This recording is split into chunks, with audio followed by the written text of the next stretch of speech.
Yo, YouTube, what is up? Radar 25, back to my co-host, Michael, Fuentemania, back again Wrestlemania season. with another video. WrestleMania 36, day 2. So Ooh. we're going to go over the entire show. I really enjoyed this WrestleMania, just in match quality overall. And some of the out-of-the-box things they did, it all worked out pretty well, and I really enjoyed the show altogether. Before we get into the video, guys, I want to remind you guys to drop likes on this video and the previous WrestleMania Day 1 video. And remember to subscribe to the channel. Hit that notification bell. And without further ado, guys, let's jump into the video. Day 2 recap of WrestleMania 36. WrestleMania night 2. So big you needed 2 nights where the power lies.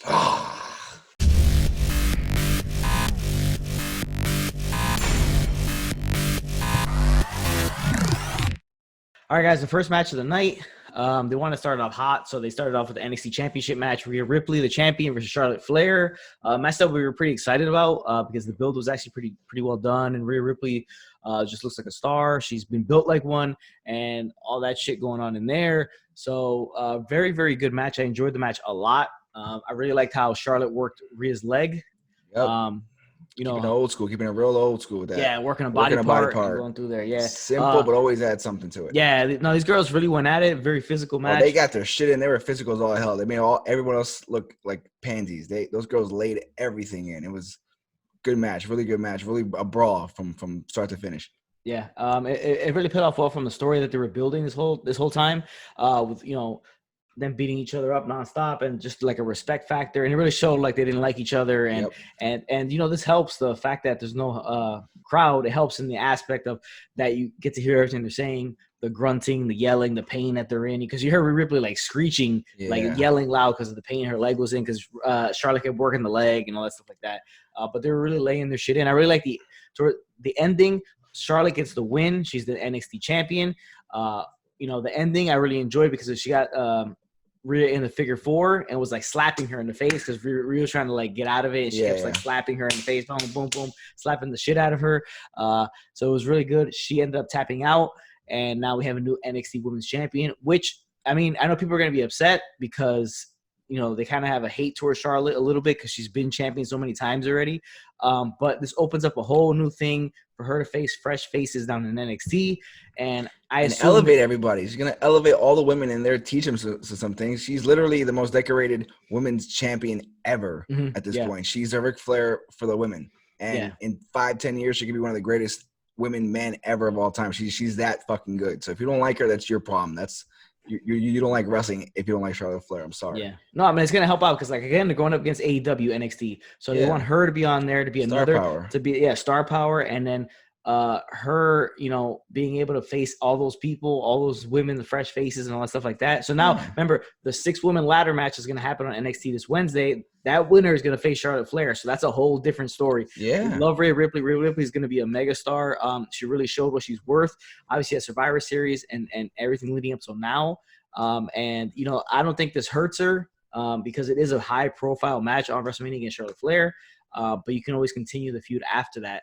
And, Charlotte probably takes on the winner of the ladder match and then goes after Ripley. Ripley goes back after her after that, I would assume. But it opens up a big thing. But, like, people are going to be upset because they're going to say, oh, Rhea shouldn't, she's just got the title. It's not, they had her beat Shayna Baszler for it, and now she's losing to Charlotte Flair.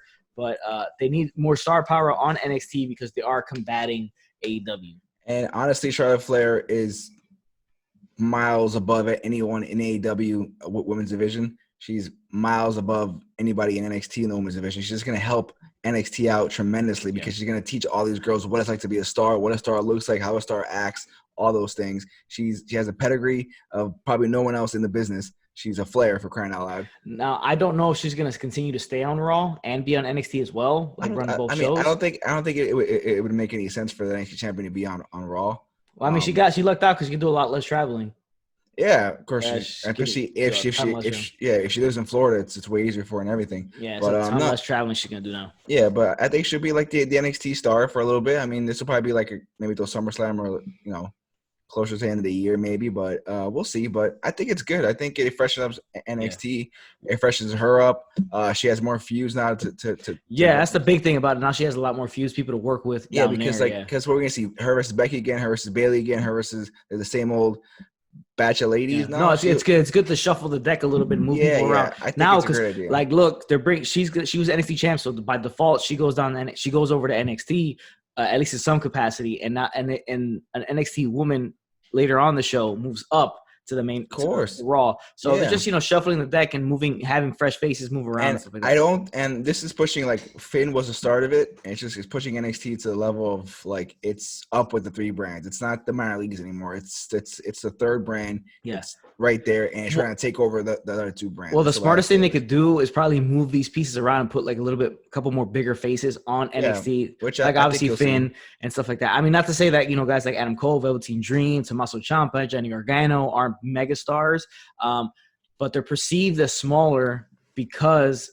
even though NXT is actually a legitimate third brand, it's perceived as the smaller one because it's not traveling, smaller arena and stuff like that. It's just perceived smaller. They have their own separate pay-per-view, so it's perceived as the smaller show. And, they need bigger faces on there that have been on WrestleManias and bigger shows to kind of give them more credibility, whereas it's just more of a hardcore fans utopia basically. So is AEW, but they need the bigger faces, like AEW has a Chris Jericho and has a John Moxley and guys like that, and Matt Hardy and bigger names. It's been like, I think, like 12 weeks or 8 weeks of AEW winning, taking over. Hey, they're feeling it. They're thinking about that. Like, we gotta get over the top on them on the ratings. Yeah. So they need to bring stars, and people like Charlotte will bring it in, and we'll see how it goes. But I think more stars that aren't being used or are kind of just running amok or just kind of rotting away on the main roster will come down to NXT for sure. Just liven everything up. Definitely should.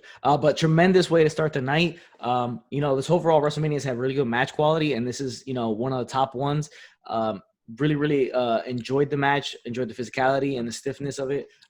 But yeah, NXT champion, new NXT Women's Champion, Charlotte Flair. I'm not hating on it. I'm cool with it. Okay, so she's the queen. Next thing on the show, on WrestleMania was Aleister Black versus Bobby Lashley. Another one of these fucking thrown together matches that they decided to do just to fill up the card. Now, WWE is notorious as just trying to get every motherfucker on the card that they possibly can just for WrestleMania. That's why they added Battle Royals and they have pre-shows and all this bullshit like Gronk. That. Now, I'm a big fan of Aleister Black.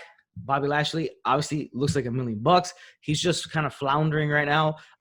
He's Bobby Lashley. He's Bobby Lashley. He's all look and no pizzazz. He kind of is what he is at this point. I mean, I don't think much is going to change for him. But this match was again a throw together match, and we kind of hope that Aleister Black would have been involved in something a little bit more meaningful for WrestleMania because he seems like he should be. But they've just been kind of meandering him around, beating guys, being like a third wheel in other feuds. And he just has this match. He gets the win. He beats Bobby Lashley, and it's just I think it's more of a setup for the eventual divorce of Bobby Lashley and Lana because he had Aleister Black up in the Dominator. She yelled at him, hit him with the spear, and he's like, "Oh, okay, I got you." Good, he listened to like a good husband. He listened to his wife.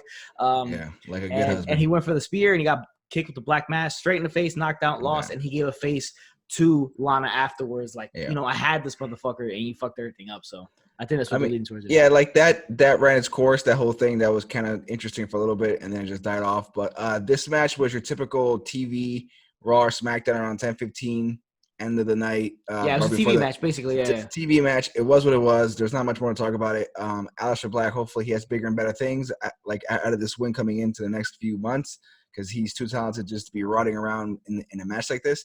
And the Lana thing and the Bobby thing is probably over soon, which is good because who gives a crap anymore? I mean, she hasn't even been around for the last 2 months. So yeah. Well, check this out. Hell of a fucking segue because saying that, this is the shitty love triangle that we didn't like with Lana, Rusev, and Bobby Lashley. That was like a bad soap opera that nobody liked, but it was every week to the good soap opera love triangle of Otis, Ziggler, Mandy Rose. One that we cared about. Yeah, one that I actually cared about.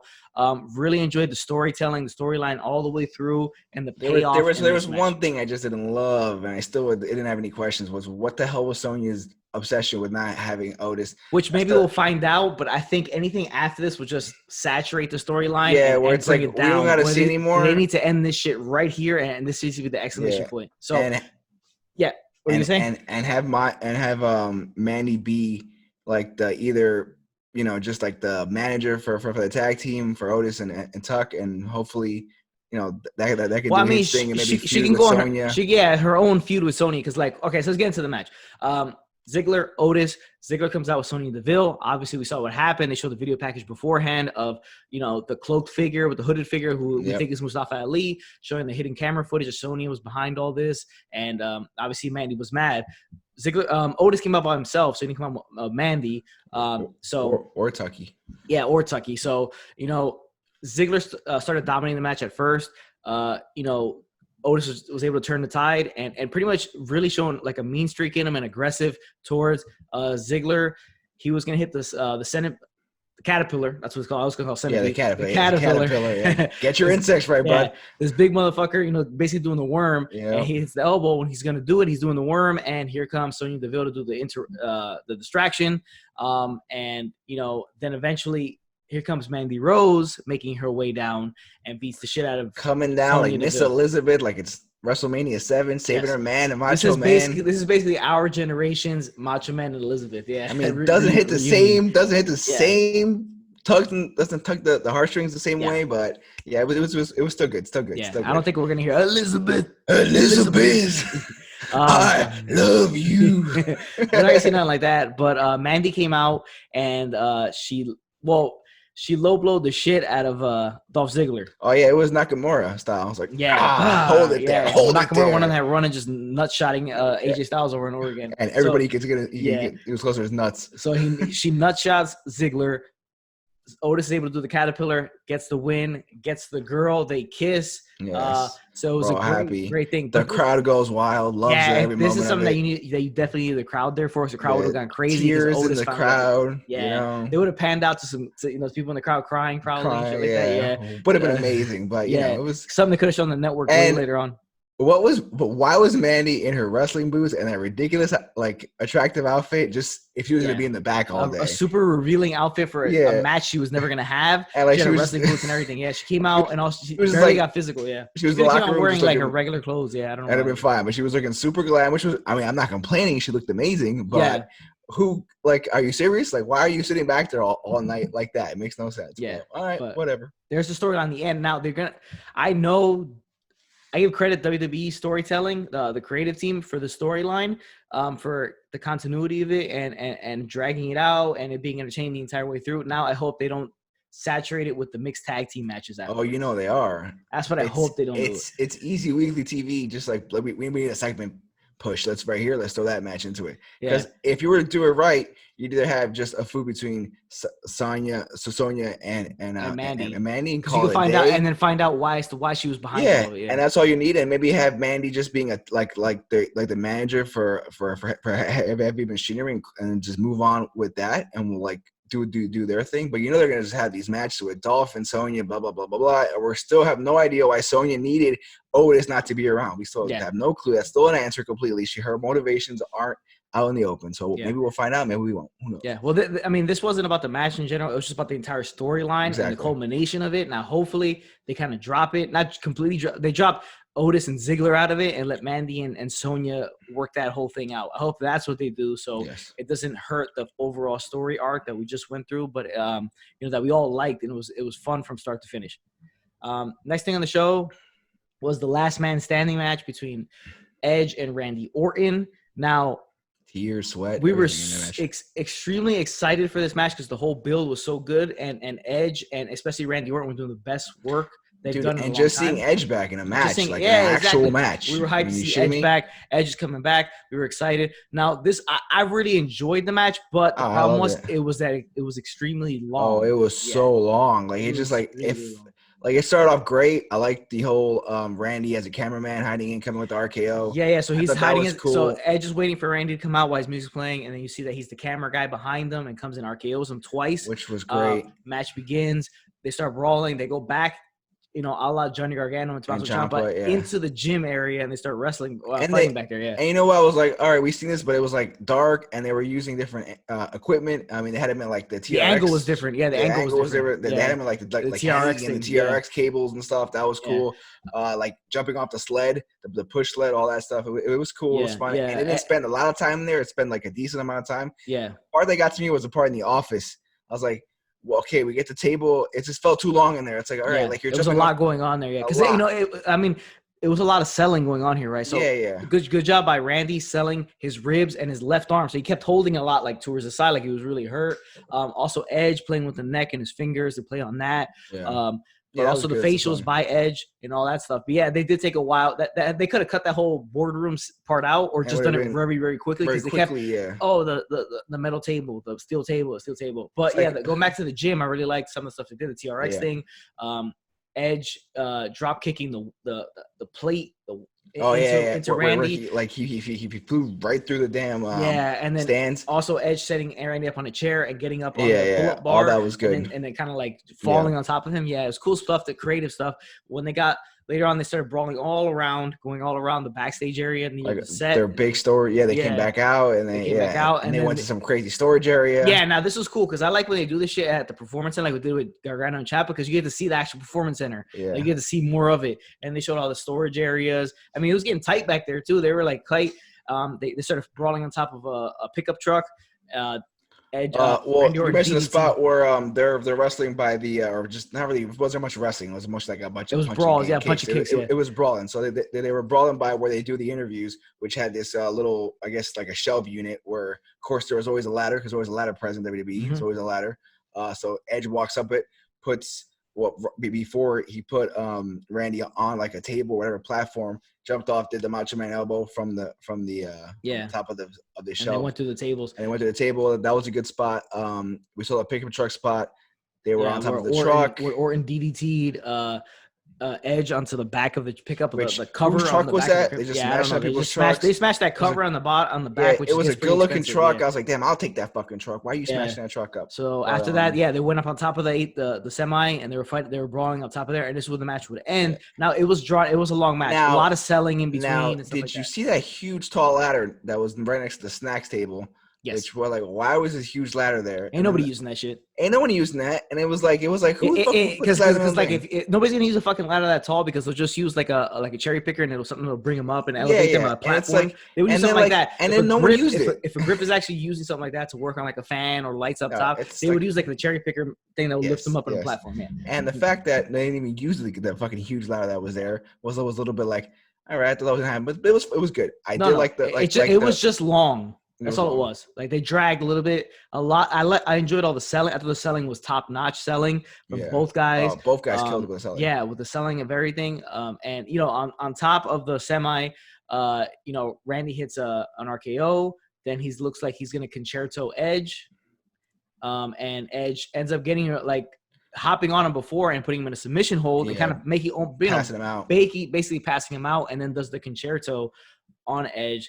On Randy to win the match. And then I love how Edge did the whole just selling the whole fact that it was like emotional for him, as it was like actually like a friend, and it's somebody like he doesn't want to do it, but he has to do it because he disrespected his family. Yeah, he kind of has to. Yeah, he has to. Yeah. And even after he does it, and the ref counts to 10, he starts crying a little bit and he starts going to Randy and this is his brother that betrayed him, and it's like so that was cool. That was like a good aspect of pros that have been doing this and know how to tug on people's emotions, especially when there's a crowd there. Yeah. You're not gonna get that from, let's say, the indie crowd or the AEW crowd or the NXT guys. This is old school tug your emotions wrestling, and this is why those guys are to a different level. Yeah, and this is why they're able to sustain such long careers and they stay over the entire time. Well, Edge has been gone for 9 years, but it wasn't his. But he got his return, his big return at Royal Rumble, big moment. His first WrestleMania back. It sucks because it's in the situation that it is currently. It's not his last match, so we will see him again. So it's not much to. He signed like a 2-year contract, right? About 2-3 years. Yeah, but it's probably gonna be a big show type of thing. Of course, which is better. Yeah, he's an attraction. He's a Hall of Famer. He deserves to be the part-time guy. So this match was awesome, but it just ran long. That was the problem with Way it. long. So it kind of dragged a little bit. And it's not like they're doing moves; they're just doing punches and kicks, and using a little bit of weapon here and there. But overall, very, very good. Enjoyed it. Good way to cap off the story. And as you alluded to, the stuff after the match where he felt like, he felt remorse because it's a friend and he just had to do what he had to do because this guy fucking disrespected his shit, disrespected his family. So he has which we understand, like, fuck that guy, but it's your buddy. Yeah, it's your buddy, yeah. So, good job by Edge and Randy. Classic Killed it. Stuff right there. Hall of Famers. Well, one actually Hall of Famer, one's a future Hall of Famer for exactly. sure. Next thing on the show was another thrown together match that was late. Remember, this was the tag team title match for Raw. The Street Profits versus Austin Theory, who was supposed to be Andrade, but Andrade is sick or hurt, and now Austin Theory takes over, and he's with Angel Garza and obviously Lena Vega there. This match didn't have enough time. Everybody was showcased. A lot of dives and stuff like that, and seeing some cool athletic moves, and everybody had a little shot to showcase themselves, but it was very, very short amount of time, not much to cover in the match. This is basically what happened after the match. So we talked about Charlotte Flair win the NXT title, so she's going to be de facto in NXT for some portion of time. So what happens after the match? Street Profits retain. Obviously, we knew that was going to happen. Street Profits win. And then the beatdown ensues inside the ring. And, Austin Theory, Angel Garza start beating down Montez Ford. Here comes Lena Vega. She super kicks Montez Ford. And then, boom, the reveal, the debut of Bianca Belair. So she's obviously right now on Raw with her husband. Yeah. And, she made her debut. And she beat up Zelina Vega, so there's something there, a future feud going on there, but that was pretty much it. This was kind of just like a throwaway match, real quick match, and it was just basically about the end and about the debut. So they bring a TV spot. One star down to NXT and they bring another star up to Raw. It was a TV match. It was what it was. Guys did what they did. Appreciate how hard they worked. They did a great job with the bumps and stuff. Austin Theory is a future star, but he should stay in NXT for now. This is what it is. And Bianca Belair, we'll see how she does in the women's division on Raw. She's talented. She's a strong looking girl. She towers over Zelina Vega. I'll tell you that much. But yeah, I mean, it was put together match. It was put together even beforehand, before Alberto got hurt or whatever. Andrade got hurt, not Alberto. Andrade, my bad. Alberto Andrade, my bad. But yeah, so it is what it is. It was what it was. Yeah, it was what it was. It was okay. Street Profits are still tag team champions, and now they have Bianca Belair there. We'll see what happens with that. Next thing on the show, Fatal 5-Way elimination match for the SmackDown Women's Championship. It's Tamina, Naomi, Lacey Evans, Sasha Banks, and the champion Bayley. Longest reigning SmackDown Women's Champion of all time, Bayley. All time. This match was messy in the beginning. Sloppy all over, actually. Yeah, and then it kind of slowed down a little bit, and each person had their chance to shine. It's the typical WWE. Everybody rolls out to the end, and it's like then they have get their one spot. person spots. Yeah, it's super formulaic, and it gets kind of tiring after you see that many fucking times. Not to say it wasn't bad, because it was towards the end it started to get better. Tamina got her chance to shine, and she was dominating everybody, and then they all had to team up and all get on top of her to pin her. So all other 4 women were on top to pin. Naomi got her chance at that point to shine, and she ended up getting eliminated. And then Lacey, and then this is where it gets kind of interesting. So the whole tease was that Bayley and Sasha were gonna eventually have to fight each other in the match and actually go against. Bayley by mistake knees Sasha in the head in the corner. She falls off the ring, and Lacey Evans gets in. They start brawling, and then Lacey, and then later on they have a confrontation. Bayley and Sasha Banks. Sasha, like, look what you did. Bayley pushes Sasha Banks out of the way because of incoming Lacey Evans, and then a reversal. Lacey Evans gives the women's right to Sasha. Sasha pins her, so there's Sasha's eliminated. And then the match, the rest of the match is back and forth between Bayley, Lacey Evans, and then Sasha comes in for the help after she's eliminated and gives the backbreaker to the backstabber to Lacey Evans to help Bayley retain, so she's still SmackDown champion. But what happens after the match is a lot of Sasha Banks hands the title to Bayley and puts it around her waist, but a lot of facials and a lot of mannerisms. Dana White style. Yeah, a lot of facials and mannerisms to kind of tease that she's keeping an eye on her and like that she's coming eventually for the title. Yeah, I don't know. I feel like it would have been better just said like the whole. I get what they were doing with the whole little. We saw a little bit of a break between the best friends. We saw that, but I would have rather liked them just going one-on-one with each other, and then maybe Sasha winning building up a feud that way. I just don't like the whole Lacey Evans and Bailey. Just didn't feel special. If we've seen this, it didn't feel like anything important. Would have loved more Sasha and her. Oh, the two best friends you have to go at each other. Maybe Bailey wins, whatever, cheats, whatever the hell it could be.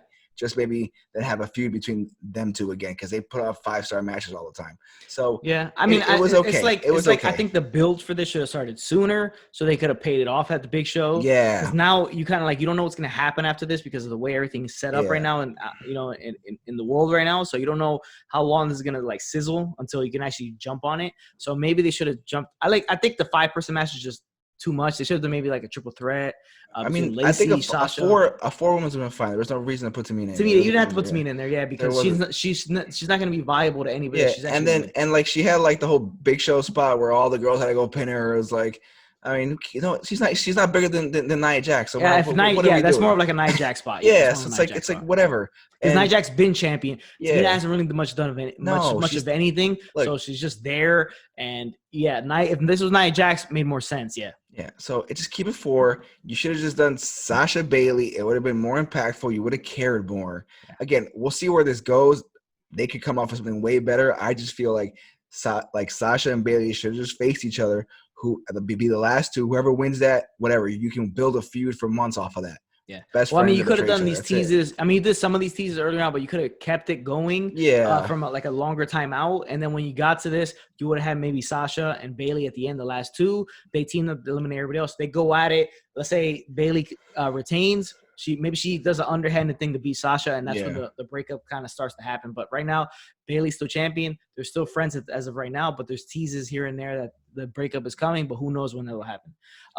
Next thing, but overall good match. Well, I'm not gonna lie, it's overall good match. Yeah, it's 5 people match is entertaining. So this whole show, the whole show WrestleMania has pretty much been very, very solid in terms of in-ring work. Yeah, I want to give everybody that performed both nights. They all did a hell of a job. They gave it everything they had. They gave us the best show they could possibly give us. But then our expectations were super low coming in, and they exceeded everything that we thought they were going to do. All the guys, everyone. Just some matches were just don't give a fuck about. That's basically what it was. Basically, yeah. Some of them don't because they were kind of thrown together last minute for whatever circumstances. Now, last night we had the Boneyard match between AJ and Undertaker, which was like a cinematic match, and it was awesome. We loved the way it came out and everything. Now they have this next match, which is the Firefly Funhouse match, John Cena versus Bray Wyatt. This was a little bit different than a Boneyard match. We have John Cena make his regular entrance. He's at the top of the ramp, and he says, let's get ready. Welcome to WrestleMania. And this is WrestleMania. Yeah, when he says it, you see footage, kind of like a film reel burning. Yeah, and you start seeing old footage. Vince at WrestleMania 3 announcing it. Yeah, and then it kind of burns away, and then you see Bray Wyatt in the Firefly Funhouse. He goes through a door, and then John Cena appears in the Firefly Funhouse by himself. He asks where Bray Wyatt is. Rambling Rabbit tells him he went through that door. He went through the door, and then this is where it gets kind of trippy. Kind of trippy, guy. It was fucking trippy. The whole shit was one big trip. Yeah, fucking it LSD. was it was a whole big acid trip. This whole fucking this thing. is what the Beatles must have felt like. So it cuts to Bray Wyatt in the ring, and he's cutting the same promo Kurt Angle did when John Cena made his debut on SmackDown. They even had a random, that big fist right there on there, right? You saw ruthless aggression. He cuts the same exact promo, and then here comes John Cena dressed as he was at that same time when he made his debut. With the old trunks, the red trunks, the multi, and the funny part was John Cena was like, "The fuck am I wearing?" Yeah. Okay, whatever. Let's go. Yeah. He got in the ring with Bray Wyatt, and Bray Wyatt said the same thing. What do you have that makes you think you can stand in here with me? He said ruthless aggression, and he swings. He does the swing that actually hit Kurt Angle back in 2002, but this thing he misses, and then Bray asks him again, what do you think you're in here? What do you have? Ruthless aggression. He does it again. He misses, and he keeps missing 3 or 4 times. Yeah, and this is the funny thing. They had a little Easter egg there where Bray says you could look, but you can't touch, which is obviously Nikki Bella's theme song. So his ex-fiance. His ex-fiance. So now pregnant and getting married to somebody else.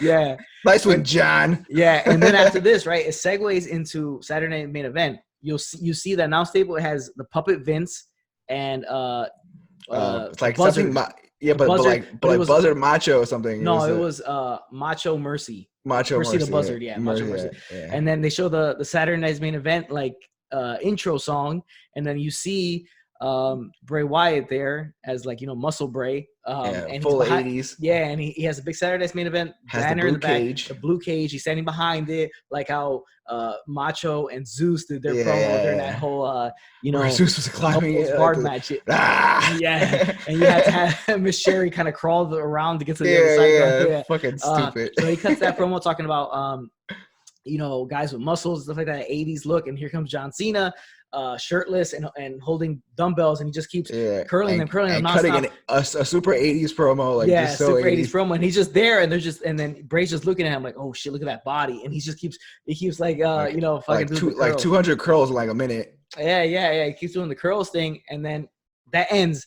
After he finished, his arms are so tired, and he's just swinging them around like this.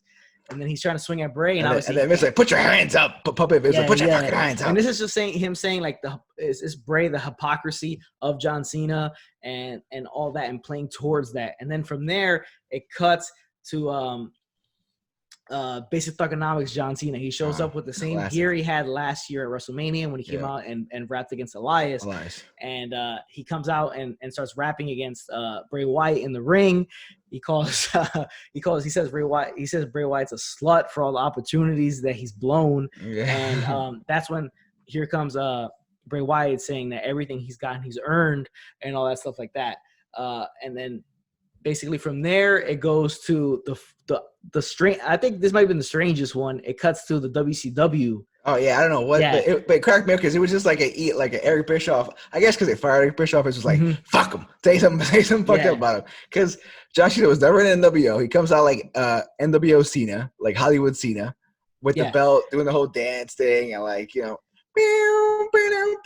that whole fucking thing. It's just like. I was like, what the fuck is going on? But it was cracking me up. I was like, what the fuck am I watching? It's a complete mind fuck. Yeah. Well, actually, no. It went from because it went from Thugonomics to Bray being the original Bray Wyatt, sitting in his chair and talking about the way he was back then, and talking about WrestleMania 30. He gets in the ring and then he gives the chair to John Cena. So playing back on the WrestleMania 30 match where he tells John Cena to hit him with the chair and finish him off to show he's calling John Cena a phony and saying this is who you truly are. So do it. John Cena swings, Bray Wyatt disappears. Then the WCW thing starts where Bray Wyatt is Eric Bischoff, cutting Eric Bischoff promo and introducing the coolest guy there is John Cena. John Cena comes out with the NWO spray painted WCW Heavyweight Championship, NWO shirt, comes in and starts doing his thing. Then he starts attacking Bray Wyatt. So he spears Bray Wyatt and starts punching down on him, and then it turns into that pig. That husky pig, husky Harris thing. Wait, either the shit on his lips or no, it's chocolate. It's chocolate. Okay. Yeah, it's chocolate. It's not shit. It's chocolate. So then he starts pounding down on that, and he starts looking like, oh shit, what am I doing? And then the Fiend appears behind him, and then the Fiend begins to choke him out with the mandible claw, then drop him with Sister Abigail, and basically pin him. Before he drops him, basically the promo that he cut on Friday comes up where he says like he's the most overrated entitled superstar of all time. And it's showing like instead of that being Bray, it's actually John. And then John. Like the Fiend pretty much kills him right there and ends John Cena for a while. No lie. So he's probably gone for again because he's got movies and shit to do. Yeah, he's different that year. So he pins him, and Bray Wyatt himself is the one counting the 3 count, and that was the end of it. And then it drops the Titus. It cuts the Titus standing in the perch, and he's just like. Yeah, he didn't do the thing, but he was kind of like, it was just him disbelief. Like he was like, oh, I don't know what I just saw. But that was the end of it. Now, this shit was trippy as hell. Now it's like, did the Fiend beat Cena or did Cena beat Cena? I'm assuming the Fiend beat him. It's a whole mind game he's playing with John Cena and basically pointing out the hypocrisy of what John Cena is saying and all that stuff like that. I thought it was awesome. It's another. Yeah, I give a rounding applause to WWE creative team and everybody that was behind all this because the Boneyard match was so creative, so well done. And it's not stuff you could ever do again. Yeah, like once in a blue moon, you could do these things. So well with both AJ Styles and Undertaker and John Cena, Bray Wyatt. And Bray was so good, like when the Thugonomics started coming on, basically Thugonomics, he was like, and like in there, it was funny. It cracked me up. As soon as someone goes, I started dying when I saw that shit. And it's like, it was a hot mess of just fun. It was dumb fun. It didn't take itself too serious. Like the whole Firefly Funhouse is the one big, like slapstick kind of like play on everything. So it was fun. It was good. It was entertaining. Like you said, they killed it on this. Yeah. This WrestleMania was so just, I was so negative coming into it. Wasn't excited. And they really just like, I don't know. I started to think that Vince purposely made Raw and SmackDown boring just to be like, just for this, for this to make everybody's like hopes down real low, and then just like them. So any little thing. I mean, like he could be the evil genius that just. He is obviously he's a genius. But this is like I said, I was getting a round of applause to the creative team and everybody, the production team behind all the camera work and everything they did for the Boneyard match and the Firefly Funhouse match. Awesome idea. Firefly Fun, and they're totally different from each other. Like this wasn't even a match. No, it was just like it was. No one knows what it was. It was just like an inner look into John Cena's psyche or whatever. Yeah, it was like a walk down memory bad lane for John Cena, where it was like we're just gonna like everything you did, we're gonna like twist it and make it bad. So it was very good for the character of the Fiend and Bray Wyatt. And I don't know where he goes from here. I don't know, but this was so well done, and I enjoyed it a lot. It was entertaining, and that's what you asked for something like this, a gimmick match. It's entertaining, and we all liked it. Kudos to WWE's creative team and the production team for all this, because this was tremendous, just like the Boneyard match was. Very good. Next thing in the show was the last match. It was quick. It was the WWE Championship match with my boy Drew McIntyre versus Brock Lesnar. Obviously, Drew McIntyre, the winner of the 2020 Men's Royal Rumble, is getting his shot at the championship.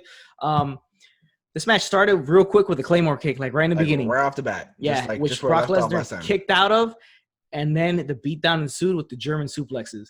Suplex City, bitch. He started suplexing. But what I liked that Drew McIntyre did was after the first suplex, he started holding onto the ropes, trying to get away from it, and then here comes the hammer, boom, on the back from Brock Lesnar to get him off the ropes and continue to do that. Then he hit Drew McIntyre with 3 F5s. The first one, Drew McIntyre kicked out at 1. And the next 2, he kicked out of both of the other 2. Which is a hell of a build, right? And they also said that Brock Lesnar was the first person to ever kick out of the Claymore kick. That's what they said. I'm not sure if that's true or not. I mean, I'm pretty sure Roman kicked out of that. I mean, Goldberg was 175-0, and he probably wrestled like 30 times. So it is what it is. They said that, but he kicked out of the 3 F5s, which is insane that they had him do that. They built him up like he's Brock. They built him up like Brock. And then McIntyre recovered, and 3 Claymore kicks later, he's WWE champion. Yep. And that was it. And that was it. It was a short, sweet, I mean, it was, again, I don't know. It was just underwhelming because there was no crowd, and you want him to have that moment, especially when a guy that's like, where his era kind of starts, and like there isn't a crowd there to just hype him up. It just kind of falls flat. Yeah. And I said a couple weeks ago, I would have liked to have Drew just fucking smash him, squash him, and call it a day. This was kind of that, but you still got your F5s from Brock. I guess they just want to keep Brock strong in case they need him for later on to get the belt and carry it again for another couple months. Because he needed 4 Claymore kicks actually to take him out. So it just built in. It's the same kind of build for both guys. Yeah. But I thought it was very well done because you wanted to get hard, quick to the point, and you want to build. Because the other guys that have beat Brock haven't been a dominant thing. And this is as dominant as we've seen Brock get beat. Yeah, but even then, he still hit 3 F5. Yeah, so but he kicked out of 3 F5. That's the difference. Yeah, you know what I'm saying? It's usually Brock kicking out of 3 attitude adjustments or 3 tombstones or shit like that. So. I don't know. This is a match that would have been probably more impactful with the crowd there. That's all. That just either have a squash match or just have a good barn burner where the guys are going back and forth a little bit. It ended at 10:30. Well, that's not Brock's style. It's not like that. Yeah, I know, but it doesn't work well. So I mean, I really like the way they did it. I don't really see another way you could have done it unless you just have Drew McIntyre squash him outright, which I didn't think was ever going to happen. But this makes more sense because you obviously have the typical Brock Lesnar match where he dominates the living shit out of you for the beginning of the match. Yeah. You get your opening, you get your shit in, and then he beats you. So if this is a win, he got all of his shit in. And the other guy's kicking out of all the finishers that Brock Lesnar is the one that normally kicks out of. Yeah. He kicks out of 3 F5s, which is a dominant move. And then he has to hit Brock Lesnar with 4 Claymore kicks because he's Brock Lesnar.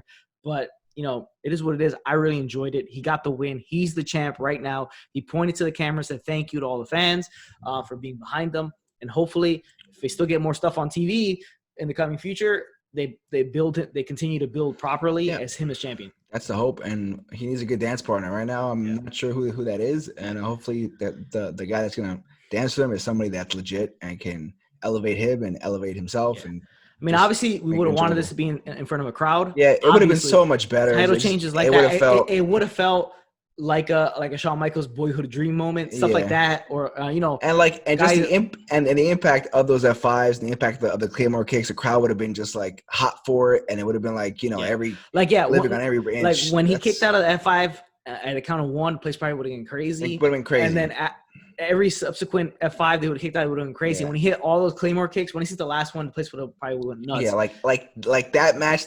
The way they did it with the crowd there with 80,000 people, 90,000 people, that would have been it would have been crazy. It would have been a lot more fun. This was like, it just fell flat for me just because of the fact that it was like just quiet and just like, all right, that was 4 minutes. I'll never get back. Yeah. No, I mean, I thought it was awesome, but I think just the only thing that's missing is the crowd, obviously, but you take it for what it is, and in the circumstances that it's under, I thought it was awesome. But guys, that's the end of WrestleMania. Drew McIntyre is your new WWE champion. Go ahead. Sorry. I really enjoyed the entire show from top to bottom, pretty much. A couple matches here and there that we didn't really care about. They were just there. I thought they did a knockout job of getting this out and making it enjoyable and entertaining, and good in-ring stuff and all that good stuff like that. Yeah. I mean, this WrestleMania it went above and beyond what my imagining thought it could be. They did a great job. It's definitely one that I'll remember always, in a good sort of way, a good weird way. WB does it again. Like Vince McMahon, you could say he's lost it. He probably has lost a little bit, but to give us an entertaining show and to bring out the emotions as a wrestling fan, they always do a great job. So just that's why we come back. That's why we're all fans. It was still good. I mean, I still enjoyed it. Yeah. Still, I watched the entire thing. I still enjoyed all of it. Yeah. And I'll remember this one forever because it was the weirdest WrestleMania ever, but it was still a solid WrestleMania. And Firefly Funhouse and Boneyard match and all that crazy shit. And it's good shit. Yeah. The guys laying in. Good shit. I mean, both nights had good matches. Everybody did their shit. Everybody got their shit. Everybody looked good. It was fun. It was good. I can't complain about this WrestleMania. Yeah. I actually enjoyed this Mania better than I did last year. And I went to that WrestleMania, and this was a much better WrestleMania. It was. It felt a lot better. The shit that sucked would have to be the Aleister Black and Bobby Lashley match, because it felt like pointless. It was useless, and it's just, I don't know why it was there. Aleister Black should be somewhere else in a more high-profile match, not just some throwaway match. That TV match basically is what it was. So that's the shit that sucked, guys. Appreciate you guys for watching the video. Make sure you follow me on social media. Links in the description below, and also pop on the bottom of the screen as of right now. Hope you guys enjoyed WrestleMania. Let me know in the comments. Let me know on social media what you guys thought of WrestleMania overall. What you guys thought of Boneyard and Firefly Funhouse matches, and all that good stuff. Thanks again, guys, for watching. Remember, if it doesn't work for you, brother, do not do that job. Later, Marks.